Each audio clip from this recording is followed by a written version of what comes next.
ko ar šādu komunikāciju var panākt, ka bērns nākamajā reizē, kad zinās, ka viņš ar kaut ko netiks galā, jau sāks izvairīties un jau paliks tās dusmīgs, ja vecāki gribēs palīdzēt, tad atraidīs vecākus un teiks, lai neiet, un tad vecāks saka, es viņam gribu palīdzēt, bet viņš nepieņem manu palīdzību. Ja mēs ar bērnu šādu runājam, protams, ka viņš negrib pieņemt palīdzību.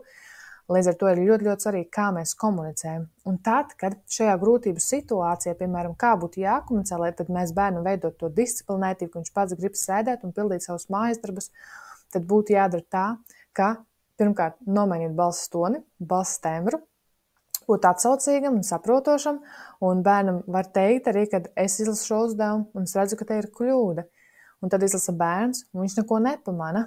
Un tad var vēlreiz pasties izlast cītīgāk, un ja bērns nepamana, tad jau var tā kā tiešāk norādīt, paskaties tos dārziņus, vai tur neredzi kaut ko tādu neparastu.